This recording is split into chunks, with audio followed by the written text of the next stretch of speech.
Pronto. Tito, capítulo 2 e versículos 11 ao 15, para começarmos nesta manhã. Tito, capítulo 2, versículos 11 a 15. Pode ler, Já tia começou a Thaís. gravar? Já comecei a gravar, pode falar.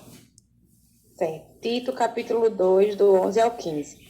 Portanto, a graça de Deus se manifestou salvadora a todos os homens, educando-nos para que, renegadas a impiedade e as paixões mundanas, vivamos no presente século, sensata, justa e piedosamente, aguardando a bendita esperança e a manifestação da glória do nosso grande Deus e Salvador Cristo Jesus, o qual a si mesmo se deu por nós, a fim de remir-nos de toda iniquidade e purificar para si mesmo um povo exclusivamente seu, zeloso de boas obras.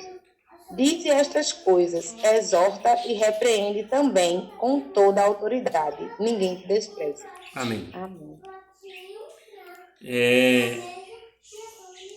Deixa eu só. Pronto. É interessante o que Paulo coloca tanto para Tito quanto para Timóteo.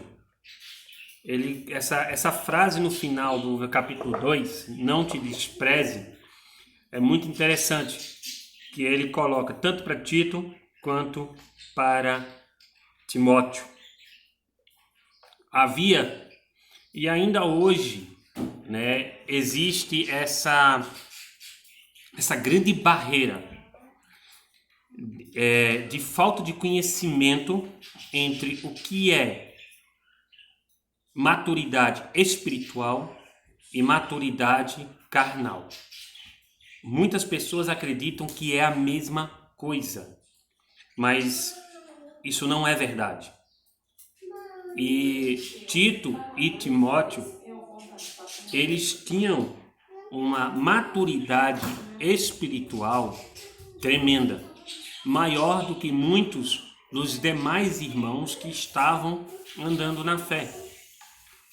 Porém, por a idade, por a barreira de idade, isso atrapalhava muito Tito e principalmente atrapalhou muito Timóteo.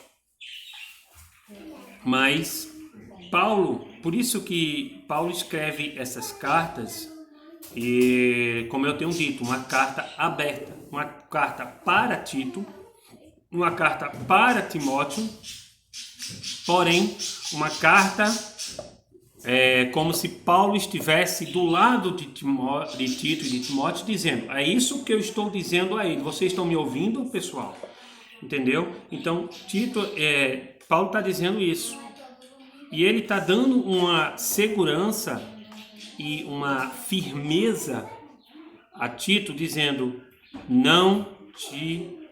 ninguém te despreze. Olha, você tem toda a autoridade, dada não por mim, mas sim dada por Deus através de mim, né? E ele fala dessas coisas de uma forma bem firmada, bem fixa. E ele diz: olha, Tito, se apegue unicamente às coisas que eu estou te ensinando. É isso, basicamente. A gente vai voltar para esse versículo 15 daqui a pouco. Mas, irmãos,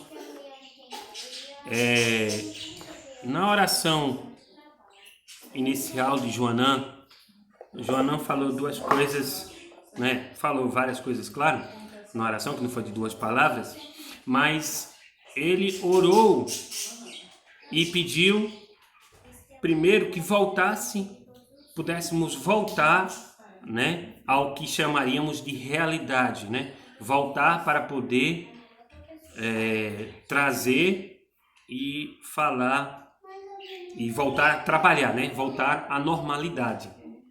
Mas ele também falou uma outra coisa que é muito mais importante, que seja feita a vontade de Deus.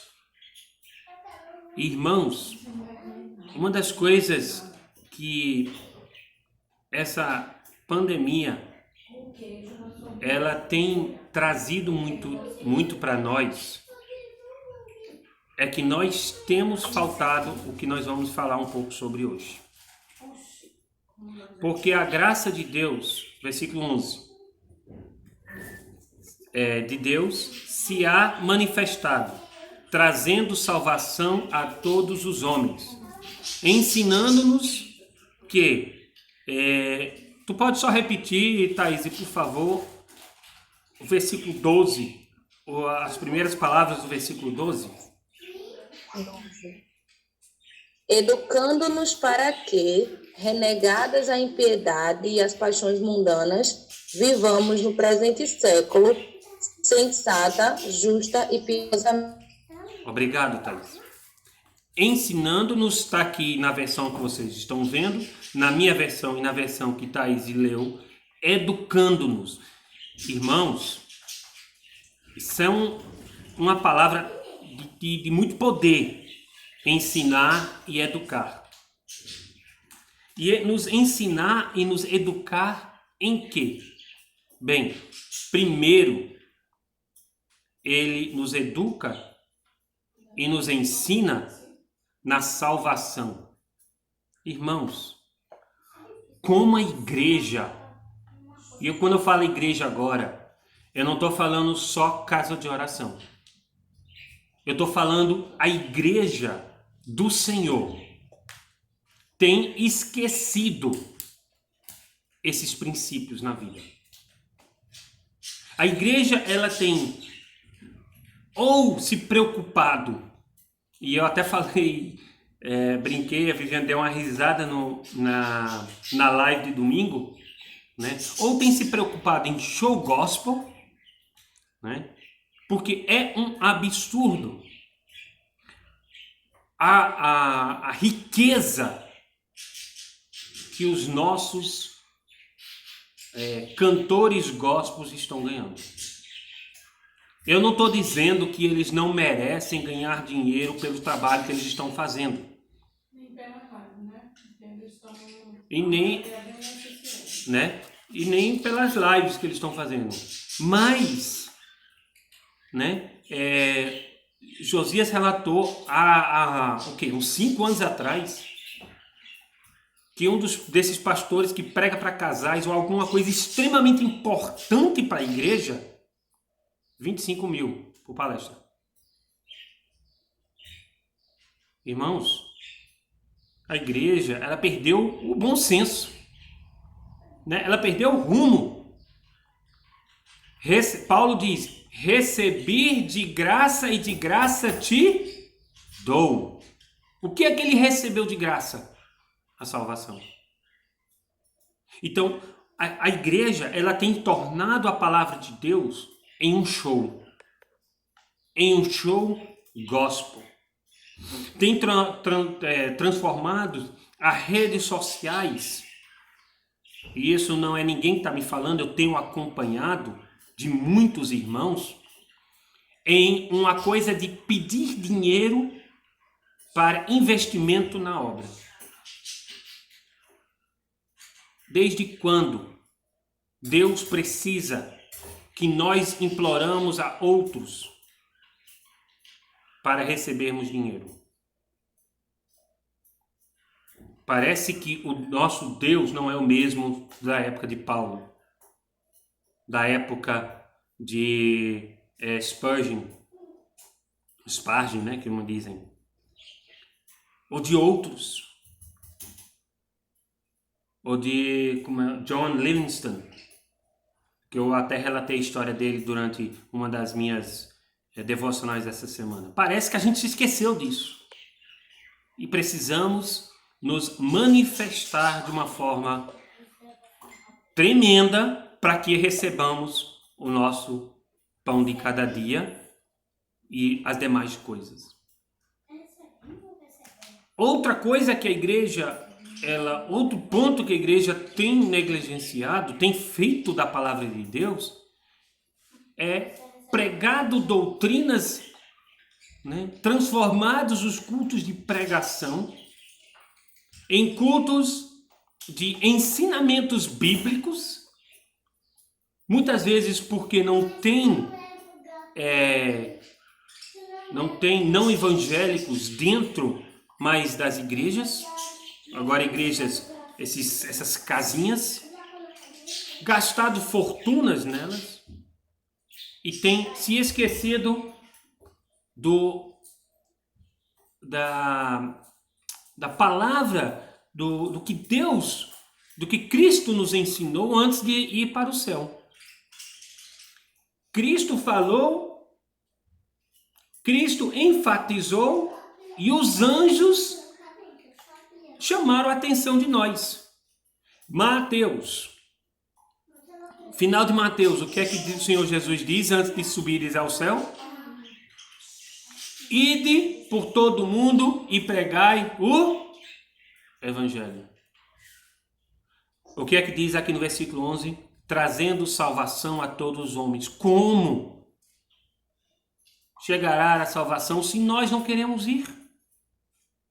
Nós estamos querendo que as pessoas venham a nós.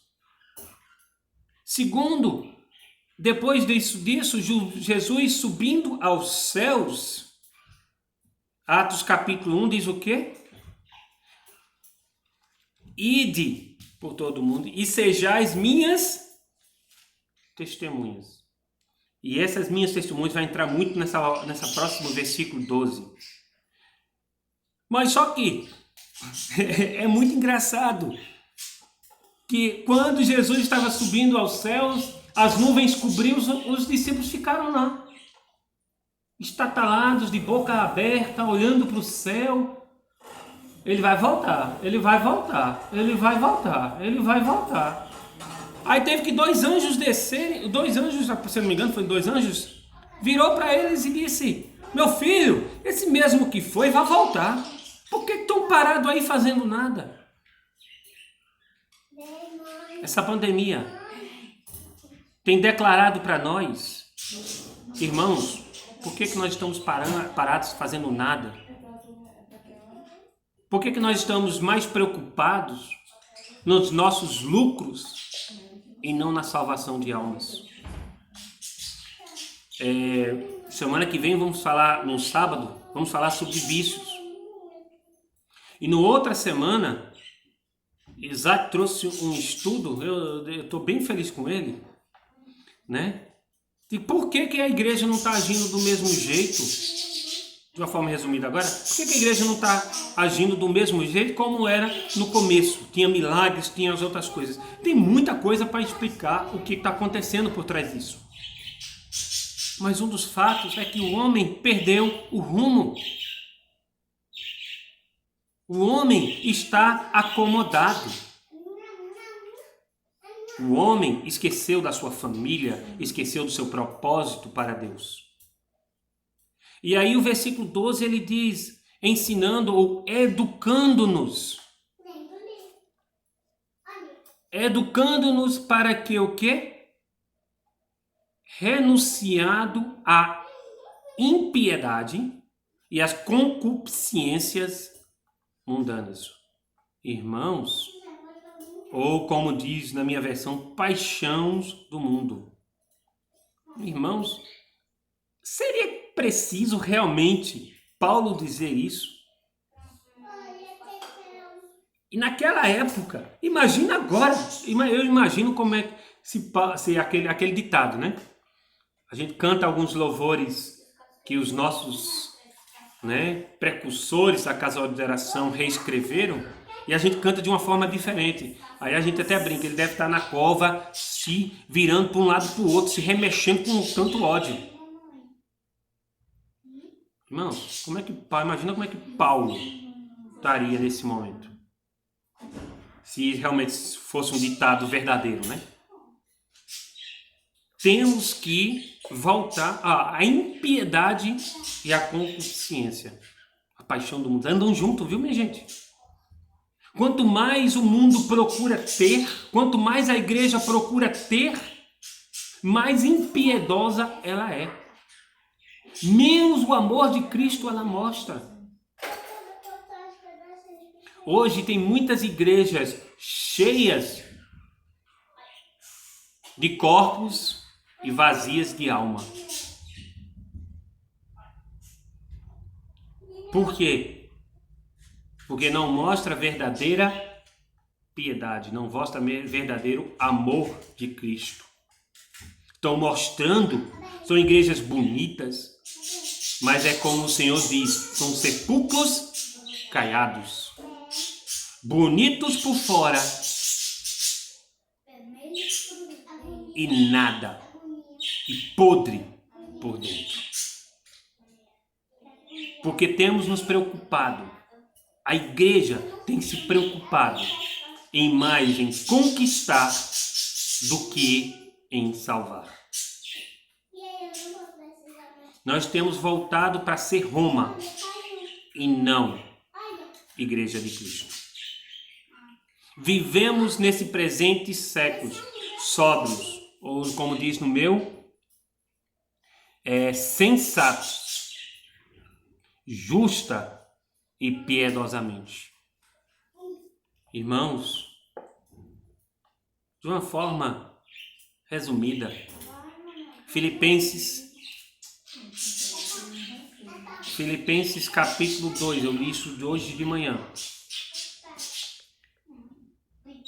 Tendo em vós o mesmo sentimento que houve também em Cristo, pois ele, subsistindo em forma de Deus, não julgou como usurpação a ser igual a Deus.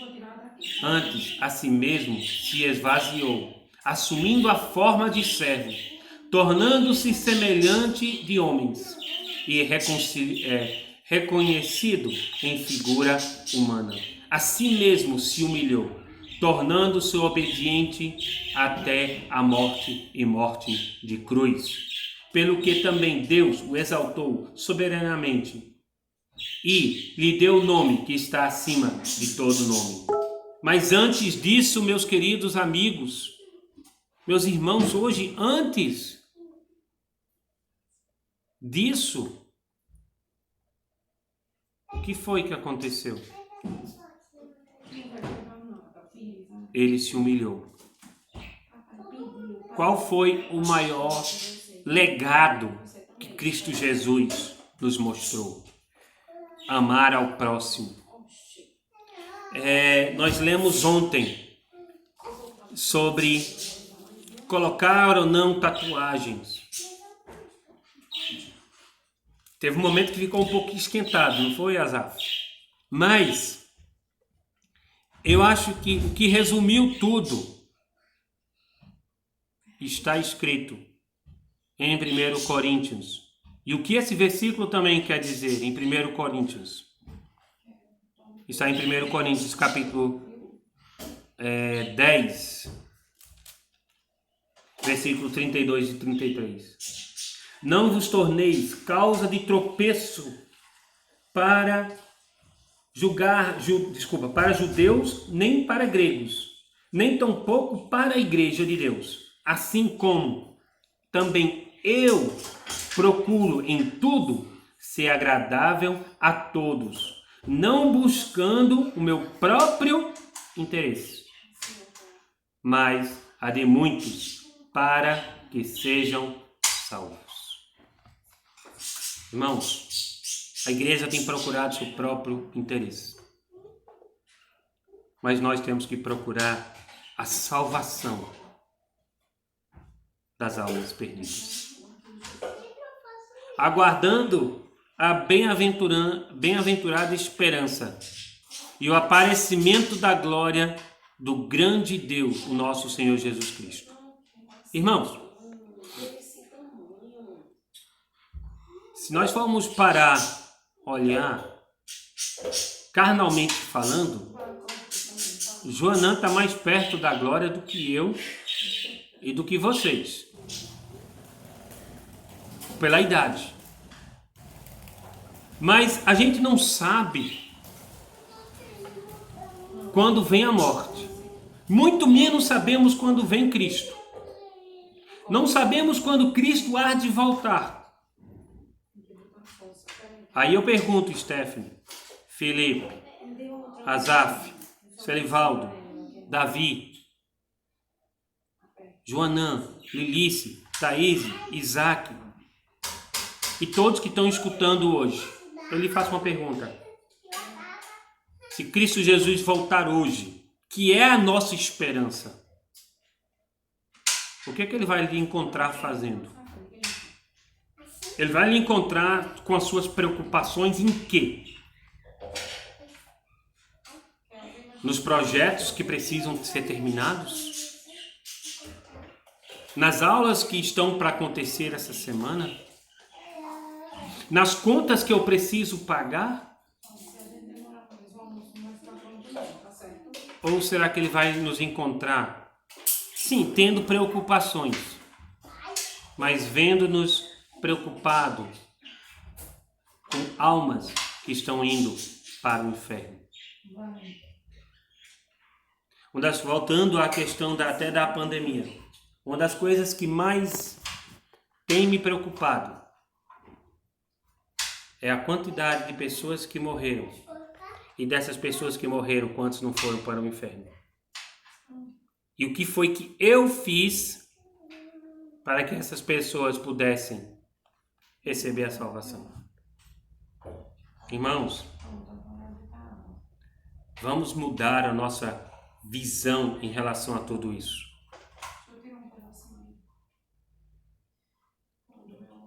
Porque Cristo Jesus está voltando. E essa é a nossa esperança. Mas se ela é a nossa esperança, então temos que estar pronto para ela. Então acreditamos que ele vai chegar e chegar em breve. Ou será que até a esperança da volta de Cristo já perdemos? O qual se deu a si mesmo por nós, para nos remir de toda iniquidade e purificar para si um povo seu especial, zeloso de boas obras. Irmãos, somos zelosos, guardamos a nossa fé, guardamos a palavra de Deus e temos feito boas obras? Temos feito boas obras? Eu fico triste em saber que outras religiões, como os espíritas, são muito mais trabalhadores em boas obras do que a Igreja do Senhor. Tá certo que eles, como os TJs, a salvação deles é baseada nas obras. Mas parece que porque a gente não é baseada em obras, a gente cruza os braços e fica parado. É só salvo e pronto. As boas obras são consequência do nosso zelo pela palavra. O nosso zelo pela palavra é consequência do nosso amor para com Deus. Isso é algo que nós temos que parar e refletir na nossa própria vida. O quanto eu amo o que Cristo Jesus fez por mim. Quem sou eu? Eu não sou ninguém. Por isso que eu peço perdão e graça ao Senhor. Por isso que eu peço, Senhor, se aproxime mais de mim para que as pessoas não vejam mais a mim, mas vejam a Ti. Quando eu começo a fazer isso, eu começo a me zelar pela palavra de Deus. Irmãos, eu quero dar 2 exemplos simples de como muitas vezes nós não somos zelosos pela palavra de Deus. Quantos de vocês, ao sentar à mesa, orem em agradecimento pela comida a Deus?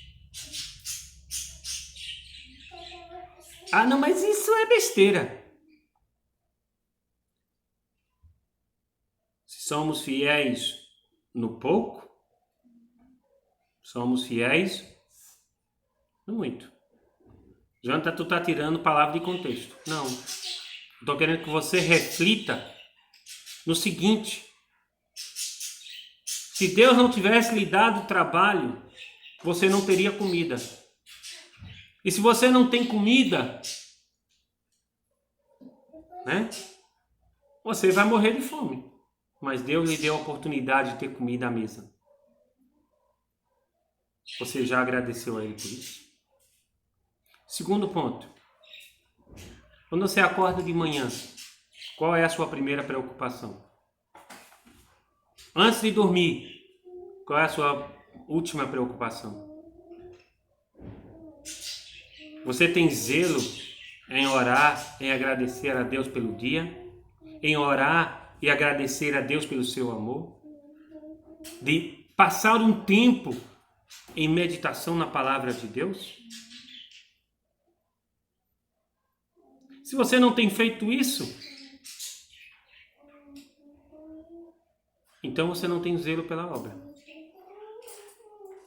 Você não tem zelo, se você não tem zelo, você não tem boas obras. Porque as boas obras são reflexo de Cristo em nós.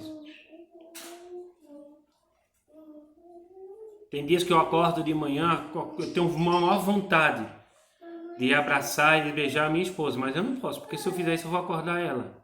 E eu acordo muito cedo. Eu preciso daqueles momentos de silêncio antes de todo mundo acordar. Essa parte foi uma brincadeira. Mas essa mesma vontade de abraçar a minha esposa e de beijar a minha esposa, de ter comunhão com a minha esposa, eu tenho que acordar, abrir os olhos e ter com Deus. De vontade de estar próximo do Senhor.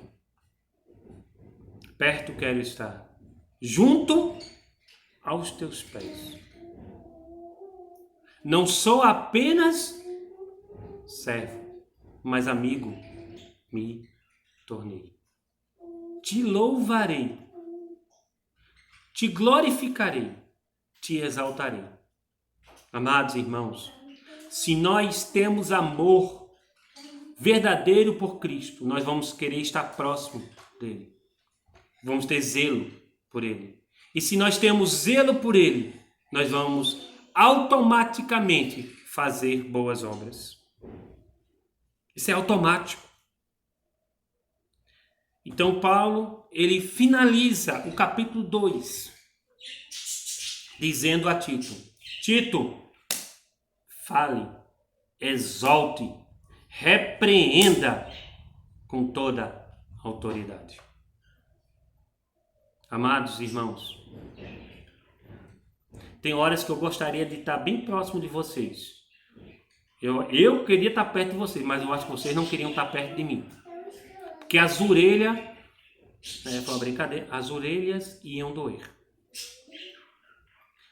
Alguém me falou essa semana que eu tenho, os devocionais que eu faço, tem manhãs que eu acordo e digo: Senhor, por favor, está tão difícil de até pensar numa palavra. Mas a palavra vem, eu vou lá, faço o devocional. Tem horas que, teve uma vez essa semana, e eu acho que foi justamente uma que alguém comentou, eu tive que reiniciar 3 vezes. Teve uma vez que eu já estava terminando, e Ana Raquel não acordou, mas de noite falou bem alto. Ela falando, dormindo. Não sei o que, não sei o que. Aí eu me perdi totalmente. Aí eu digo: Senhor, aí eu comecei de novo. E aí alguém manda para mim a mensagem: poxa, mal acordei. E já acordei levando uma tapa na cara. E aquilo ali para mim foi tão edificante. Porque o Senhor, como se o Senhor estivesse dizendo a mim: eu estou trabalhando, você só confia em fazer a sua parte. Deixa o resto comigo. Amados irmãos, temos autoridades.